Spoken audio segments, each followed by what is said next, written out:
កែរណបរបស់ក្រុមហ៊ុនបច្ចេកវិទ្យាដ៏ធំរបស់សហរដ្ឋអាមេរិកគឺ Apple Maps បានបង្ហាញរូបភាពថ្មីដែលបង្កការចាប់អារម្មណ៍យ៉ាងខ្លាំងនៅតាមបណ្ដោយព្រំដែនកម្ពុជាថៃរូបភាពដែលធ្វើបច្ចុប្បន្នភាពនៅខែមីនាឆ្នាំ2026បង្ហាញថាផ្ទះរបស់ពលរដ្ឋខ្មែរចំនួន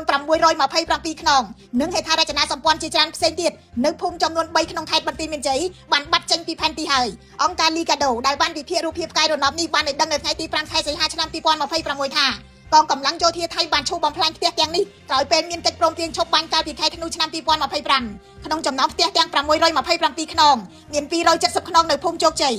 299ខ្នងនៅបឹងត្រកួននិង58ខ្នងនៅភូមិព្រៃច័ន្ទនេះនៅមិនទាន់គិតពីតំបន់ផ្សេងជាច្រើនទៀតដែលថៃកាន់កាប់នៅឡើយផងទេឆ្លើយតបទៅនឹងរបាយការណ៍នេះអ្នកនាំពាក្យរដ្ឋាភិបាលលោកប៉ែនបូណាបានប្រាប់ News Today ថារដ្ឋាភិបាលបានរំលឹកអំពីការបំផ្លាញផ្ទះសម្បែងនិងហេដ្ឋារចនាសម្ព័ន្ធរបស់ប្រជាពលរដ្ឋនៅតំបន់ដែលថៃកាន់កាប់តាំងពីដើមមកហើយរបាយការណ៍របស់អង្គការ Liga do គឺជាភស្តុតាងបន្ថែមដែលគ្រប់គ្រងការតវ៉ារបស់កម្ពុជាលោកបន្ថែមថាប្រជាពលរដ្ឋខ្មែរជាង20000នាក់នៅមិនទាន់អាចវិលត្រឡប់ទៅផ្ទះវិញបានក្នុងចំណោមអ្នករងផលប៉ះពាល់អ្នកស្រីយឹងលីនដែលមានដីអាស្រ័យផលនៅភូមិជោគជ័យបានប្រាប់ News Today ថាអ្នកស្រីបានបាត់បង់ដីកសិកម្មទំហំ375ម៉ែត្រការ៉េជាប្រភពចំណូលសំខាន់របស់គ្រួសារអ្នកស្រីសូមឲ្យអាជ្ញាធរជួយអន្តរាគមន៍និងស្វែងរកយុត្តិធម៌ជូនប្រជាពលរដ្ឋដែលរងផលប៉ះពាល់ពីសង្គ្រាមនេះឆ្លើយតបទៅនឹងសំណើរបស់ពលរដ្ឋលោកប៉ែនបូណាបញ្ជាក់ថារដ្ឋាភិបាលកំពុងធ្វើកិច្ចការទូតដើម្បីទាមទារទឹកដីឲ្យពលរដ្ឋភាគសឹកអាចវិលត្រឡប់ទៅភូមិឋានវិញហើយក៏កំពុងទាមទារឲ្យភាគីថៃចុះមកវាស់វែងនិងកំណត់ព្រំដែនតាមកិច្ចព្រមព្រៀងកាលពីថ្ងៃទី31ខែកក្កដាអ្នករាយការណ៍ពិសេសអង្គការសហប្រជាជាតិលោក Tom Andrews ក៏បានរំលឹកដែរថា